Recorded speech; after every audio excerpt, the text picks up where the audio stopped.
कई बार क्या होता है कि जैसे हमारे फील्ड में कंप्यूटर साइंस में we have an number of problems and उनके भी सॉल्यूशंस एन नंबर्स होते हैं।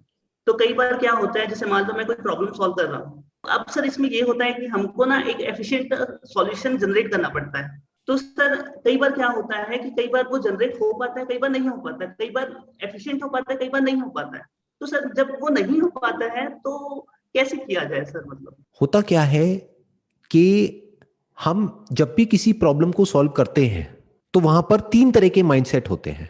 एक होता है कि प्रॉब्लम को देखा और डर गए प्रॉब्लम से कि ये प्रॉब्लम बहुत बड़ी है, हम कहते हैं शायद ये नहीं हो पाएगा, मैं नहीं कर पाऊंगा। अंदर से ऐसा बोल रहे होते हैं, बाहर से शायद कोई बोलता है कि नहीं नहीं तू कर सकता है, फिर हम ट्राई करते हैं, फिर ट्राई करते हैं, सॉल्यूशन नहीं निकलता है तो फिर हम छोड़ ही देते हैं। हम कहते हैं नहीं नहीं बोल तो दिया आपको, नहीं हो सकता, इट्स नॉट पॉसिबल। क्योंकि हम एक तरीके से उसको नहीं कर पा रहे तो और जो लाखों तरीके हैं उसको करने के वो हमारे दिमाग में आते ही नहीं है, और जो सॉल्यूशन है वो आते ही नहीं है। तो अब एफिशिएंट का मतलब क्या हुआ, उस पर अभी हम आते हैं। तो पहले तो ये कैटेगरी समझ में आया कि वी गिव अप। क्योंकि सॉफ्टवेयर फील्ड में क्या होता है, प्रोग्रामिंग में क्या होता है कि हर रोज नई नई प्रॉब्लम्स आती हैं और टेक्नोलॉजी भी इतनी तेजी से आगे बढ़ रही है कि जब तक आप कुछ सीखते हो और उसको इंप्लीमेंट करने जाते हो वो ऑब्सोलीट हो जाता है, फिर कुछ नया आ जाता है। तो रोज आपको कुछ नया सीखना है। अब दूसरी कैटेगरी होती है लोगों की, वो क्या करते हैं जब भी कोई प्रॉब्लम आती है फटाफट से उसका सोल्यूशन निकाल देते हैं। अगर तो पता है तो उसी तरीके से निकाल देते हैं। तो क्या वो एफिशिएंट है? वो एफिशिएंट था एक दो साल पहले, बट क्या आज वो एफिशिएंट है? वो अपने कंफर्ट जोन में है। ये मैंने बहुत डेवलपर्स में देखा है जो ये प्रोग्रामिंग करते हैं, कोडिंग करते हैं। वहां पर मैंने क्या देखा है कि जैसे ही उनको कोई प्रॉब्लम दी जाती है वो वैसे ही सॉल्यूशन निकालते हैं जो उनके कंफर्ट जोन में है। जो लैंग्वेज उनको आती है उस प्रॉब्लम को उसी लैंग्वेज के थ्रू सॉल्व करने की कोशिश करते हैं। और अगर उसके थ्रू सॉल्यूशन नहीं निकलेगा तो दूसरे को तो छुएगा भी नहीं। क्यों? क्योंकि मुझे वो नहीं आता है। चाहे तो वो सीख सकता है, हो सकता है वो सॉल्यूशन एक में नहीं है लेकिन दूसरे में है। तो वो क्या करते हैं, बेसिकली प्रॉब्लम का सॉल्यूशन तो निकाल लेते हैं लेकिन वो सॉल्यूशन एफिशिएंट नहीं है। दैट मे और मे नॉट बी एफिशिएंट। क्यों? क्योंकि वो उसी तरह से उसका सॉल्यूशन निकाल रहे हैं जिस तरीके से 5 साल या 10 साल पहले निकालते थे। आज सब कुछ बदल चुका है। आज उससे कम लेटेंसी में उससे बेटर तरीके से उसका सॉल्यूशन निकाला जा सकता है।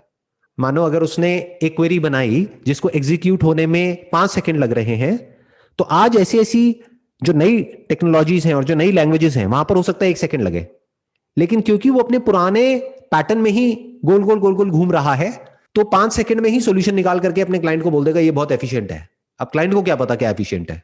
क्लाइंट कोई प्रोग्रामर थोड़ी ही है, कोई डेवलपर थोड़ी ही है।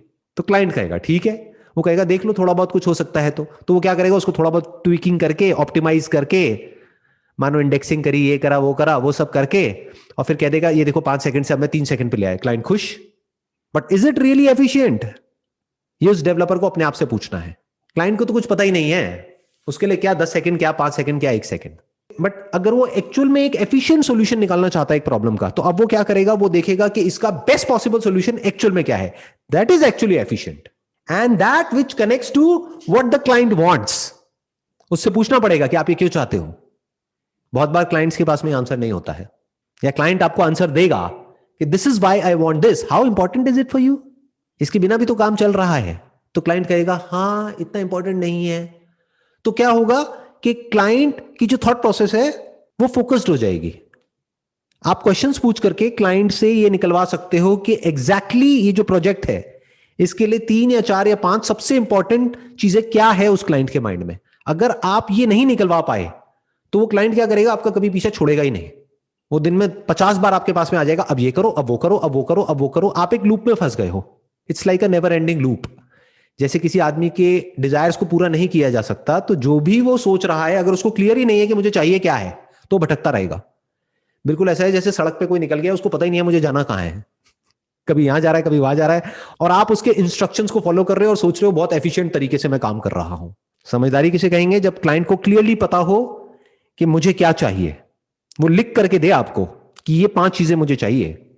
क्लाइंट से पूछ लो कुछ और तो नहीं चाहिए आपको, तो क्लाइंट बोलेगा 1 मिनट मुझे सोचने दो, मेरे जो और कॉम्पिटिटर्स हैं उनके मैंने प्रोजेक्ट्स देखे करे, प्लस मैंने अपनी रिक्वायरमेंट को समझा, उसके बेस पर अब ये 10 चीजें हैं जो मुझे चाहिए। आपने क्लाइंट से पूछे 10 में से सबसे इंपॉर्टेंट क्या है, उसने कहा स्पीड। तो अब एफिशिएंट तरीका क्या हुआ कि सबसे पहले आप उसको अचीव करने की कोशिश कर रहे हो। 10वें नंबर पे जो है उस पर कॉम्प्रोमाइज कर सकते हो, पहले पे नहीं। तो यहां पर एफिशिएंसी का मतलब क्या, पहले आपने समझा क्लाइंट से कि क्लाइंट एग्जैक्टली क्या चाहता है और उसको प्रायोरिटाइज किया कि सबसे इंपॉर्टेंट क्या है और सबसे पहले उसको अचीव किया, या ये कह लो वो एक तरह से सेंटर पॉइंट बन गया। जैसे गूगल को अगर आप ध्यान से देखेंगे तो उसका डिजाइन मेरे ख्याल में दुनिया में जितनी भी वेबसाइट्स हैं उसमें से सबसे सिंपल डिजाइन गूगल का है। चाहे तो गूगल बहुत कुछ ऐड नहीं कर सकता है अपनी वेबसाइट पे, बट क्यों नहीं करता है? क्योंकि उसके लिए सबसे इंपॉर्टेंट है स्पीड, कि कितनी जल्दी आप चीजों को एक्सेस कर सकते हो और कितना सिंपली आप चीजों को एक्सेस कर सकते हो, कितनी जल्दी आपको वो मिल सकता है जो आपको चाहिए। तो उसने क्या किया, कभी भी अपनी वेबसाइट को क्लटर नहीं होने दिया और जो भी एलिमेंट्स हैं जो उस सेंटर से रिलेट नहीं हो रहा है उस सबको हटा दिया। चाहे तो बहुत कुछ कर सकता है, देखो आप वेबसाइट्स को कैसी होती हैं, बहुत लोगों की पता नहीं भर रखा होता है। जैसे लोगों का घर भी आप देखोगे तो कुछ होते हैं जो मिनिमलिस्ट होते हैं, यानी खाली खाली दिखेगा आपको सब कुछ। कुछ है जिन्होंने भरा हुआ है, चलने की भी जगह नहीं है। तो एक अच्छे डिजाइन का मतलब क्या है, कम चीजें हैं लेकिन वही चीजें हैं जो कि जरूरी है। तो सबसे पहले आइडेंटिफाई करो नंबर 1 पे क्या है, नंबर 2 पे क्या है, नंबर 3 पे क्या है, उसको अचीव करते चले जाओ, टिक कर दो और बोलो हो तो गई अचीव, अब आपको और क्या चाहिए और क्यों चाहिए। और उनको बोलो कि ये जो आप 11वें नंबर की चीज बोल रहे हो ना, अब दैट इज ओके, नए नए आइडियाज के बारे में सोचना चाहिए, आना चाहिए नए आइडियाज के साथ में, तभी तो हम इंप्रूव करेंगे, तभी तो ग्रो करेंगे। लेकिन इस 11वें नंबर की वजह से इस पहले नंबर वाली चीज पे कॉम्प्रोमाइज होगा, are you okay with that? तो क्लाइंट कहेगा नहीं नहीं नहीं नहीं नहीं, नहीं आप इस 11वें को छोड़ दो। That is efficient way of working.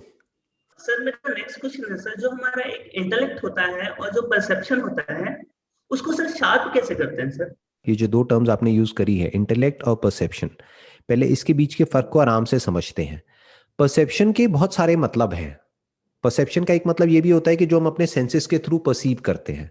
Perception का एक मतलब ये भी होता है कि जिस तरह से आप इस दुनिया को देखते हैं, यानी जो आपकी इंटरप्रिटेशन है, जिस तरह से आप इंटरप्रेट कर रहे हैं चीजों को। इंटेलेक्ट का मतलब क्या होता है, बुद्धि। इंटेलेक्ट का मतलब क्या होता है कि चीजों को ब्रेक डाउन करके समझना या किसी भी चीज को समझना, that is the role of an intellect. एक है परसेप्शन, अगर परसेप्शन की मैं बात करूं जो हमको सेंसेस के थ्रू परसीव होता है, एक है आपको कुछ दिखा, कुछ परसीव हुआ, एक है उसके बेस पर जो आप सोच रहे हो और कंक्लूजन्स ड्रॉ कर रहे हो। तो जो आप सोच रहे हो और जो कंक्लूजन्स ड्रॉ कर रहे हो, that is on the basis of intellect. फिर उसके बेस पे एक परसेप्शन का दूसरा मतलब भी है कि जो हमारा नजरिया होता है, जो हमारा नैरेटिव होता है, जो स्टोरी होती है, उसको भी लोग परसेप्शन बोलते हैं, वो क्रिएट होता है। तो बेसिकली इस सब में रोल किसका आया, आपके इंटेलेक्ट का, कि आप किस तरह से जो भी नॉलेज आपके पास में आ रही है या जो भी कुछ आपको दिख रहा है, सुनाई दे रहा है, उसको आप कैसे समझ रहे हो, कैसे इंटरप्रेट कर रहे हो, that is the role of an intellect. So अब इंटेलेक्ट क्या है, इंटेलेक्ट से आप दो काम कर सकते हो। एक है इस दुनिया में जो भी आपको समझना है उसको आप समझ सकते हो, कि जो भी आप परसीव कर रहे हो या जो भी आप नॉलेज गैदर कर रहे हो उसका सच क्या है, वहां तक पहुंच सकते हो। कॉज एंड इफेक्ट को समझ सकते हो, एक चीज को तोड़ करके ब्रेक डाउन करके समझ सकते हो कि ये चीज किस मटेरियल की बनी है, इसका कॉज क्या है। इंटेलेक्ट का एक रोल ये हो गया, यानी क्या, अंडरस्टैंडिंग और whatever is there in this world. But intellect को भी बहुत सारे लोग कैसे यूज करते हैं, जस्ट फॉर इंटेलेक्चुअल स्टिमुलेशन। मतलब क्या, कुछ बुक्स पढ़ ली और दिमाग में कुछ भी सोचे चले जा रहे हैं, सोचे चले जा रहे हैं, सोचे चले जा रहे हैं और उसके बेस पर कुछ भी बोल रहे हैं without any understanding about the facts.